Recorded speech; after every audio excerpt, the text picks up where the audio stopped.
Hi everyone. इस video में हम एग्जामिनेशन पैटर्न पीवाईक्यू डिस्कस करेंगे।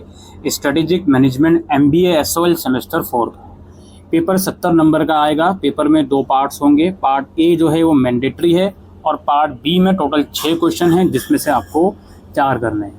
आइए स्टार्ट करते हैं। पार्ट ए में केस स्टडी आपको दी गई है। Read the following case study and answer the 4 question that follows.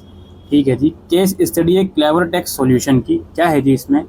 Clever Tex Solution is a mid size IT sector provider based in Pune. Pune के अंदर एक आईटी सेक्टर प्रोवाइडर है ये, जो कि स्पेशलाइज है क्लाउड कंप्यूटिंग सॉल्यूशन में और डेटा एनालिटिक्स सर्विसेज में, जिनके क्लाइंट्स अलग अलग इंडस्ट्रीज़ में फैले हुए हैं।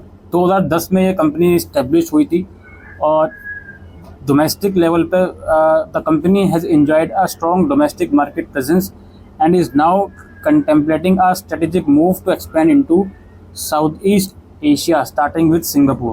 डोमेस्टिक लेवल पर कंपनी अच्छा कर रही है, अब ये चाहते हैं कि बाहर भी जाकर अपना कंपनी को एक्सपेंड करें।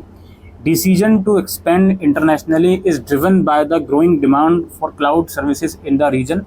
बाहर डिमांड आ रही है पर्टिकुलर सर्विसेज की, इसलिए इन लोगों ने डिसीजन लिया है।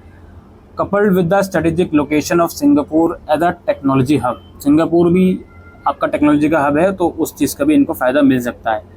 Clever Tex expansion strategy include setting up of local office, forming strategic partnership with local firm and tailoring their services to meet local business needs and compliance requirement. तो ये अलग अलग इन लोगों के पास कुछ ऑप्शन हैं जो ये लोग लेना चाह रहे हैं। ऑफिस क्रिएट करना और वहाँ के लोकल फर्म्स के साथ पार्टनरशिप बिल्ड करना। While the opportunities are significant, Clever Tech must also consider the challenges। Opportunities बहुत अच्छी हैं, लेकिन साथ साथ इनको चैलेंजेस भी देखने पड़ेंगे कि इंटरनेशनल मार्केट में घुसने के लिए क्या क्या चैलेंजेस हो सकते हैं। जैसे कल्चरल डिफरेंसेस, अलग अलग लोगों के अलग अलग विचारधाराएं होती हैं, अलग अलग रिलीजन वगैरह होते हैं। रेगुलेटरी इन्वायरमेंट, पॉलिटिकल वे में अलग अलग देखने पड़ता है कि वहाँ की सरकार क्या चीज़ रेगुलेट करती है क्या नहीं। और competitive landscape is highly dynamic. तो बता दिया इन लोगों ने कि क्या क्या चीज़ें हैं। बेसिकली नया मूव ये लेना चाह रहे हैं। अब इसके बिहाफ पर क्वेश्चन आए हैं।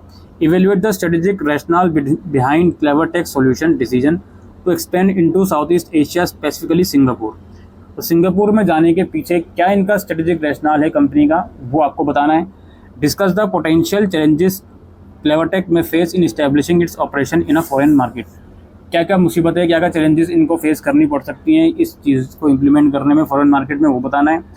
Suggest marketing strategies that Clever Tech could use to effectively penetrate the South East Asian market.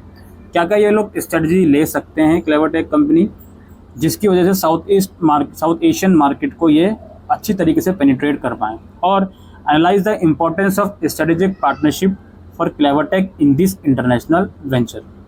जो पार्टनरशिप ये लोग करेंगे इस डिसीजन के अंदर, उसकी क्या इंपॉर्टेंस है वो आपको बताना है। तो ये 4 क्वेश्चन इस केस स्टडी के बेसिस पर करना है। हर एक क्वेश्चन को 5 मार्क्स में एक्सप्लेन करना है।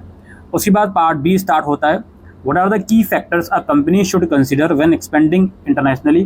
Provide a simple example related to the IT industry. Related question ही आ गया, मुझे नहीं लगता कोई अलग डिफरेंट क्वेश्चन ही है। इसने भी आईटी सेक्टर के बारे में बताना है कि अगर वो कंपनी बाहर इंटरनेशनल लेवल पे अपने आप को एक्सपेंड करना चाहती है तो इसके अंदर क्या क्या चीज़ें उनको दिमाग में रखनी चाहिए। आईटी सेक्टर का एग्जांपल लेते हुए समझाना है। इसके बाद है describe one major trend in strategic management today such as sustainability और digitization and explain its impact on business strategy. इसके बाद है what does it means for a company to have a competitive advantage. Provide an example of a company you think has a competitive advantage and explain why। कंपनी के लिए क्या ऐसी चीज़ होती है जो उसके लिए एक कॉम्पिटिटिव एडवांटेज, यानी कि उसके कॉम्पिटिटर के हिसाब से उस कंपनी को अपर एज देती है वो चीज़। एग्जांपल के साथ भी आपको बताना है किसी कंपनी का। Discuss the importance of company culture in strategic management. Company culture की क्या इंपॉर्टेंस है इस स्ट्रेटेजिक मैनेजमेंट में, वो बताना है। और एक एग्जाम्पल के साथ बताइए कैसे एक पॉजिटिव कल्चर जो है एक अच्छा स्ट्रेटेजिक आउटकम दे सकती है कंपनी को। इसके बाद है explain the difference between a merger and N acquisition. Merger और एक्विजिशन में फ़र्क बताइए। Give an example of each and discuss why the companies involve might have chosen that strategies. दोनों का एग्जांपल दीजिए और दोनों कंपनी जो मर्जर या एक्विजिशन में लगी हुई हैं वो उस टाइप का डिसीजन क्यों लेती हैं इन चीज़ों में इन्वॉल्व होने के लिए। क्या उनकी स्ट्रेटजी हो सकती है वो आपको बताना है। और lastly, analyse the impact of technological advancement on strategic management. Technology जो बढ़ी तो उसका क्या फ़ायदा हुआ स्ट्रेटेजिक मैनेजमेंट में। Discuss how companies must adopt their strategies in response to change in technology. Technology में बदलाव के साथ साथ जो कंपनीज होती हैं उन्हें अपनी स्ट्रेटजीज में कैसे बदलाव करने चाहिए वो भी आपको बताने हैं। तो ये था दोस्तों स्ट्रेटेजिक मैनेजमेंट MBA सेमेस्टर 4 का एग्जामिनेशन पैटर्न। उम्मीद करते हैं ये वीडियो आपको यूज़फुल लगी हो तो वीडियो को शेयर कीजिएगा।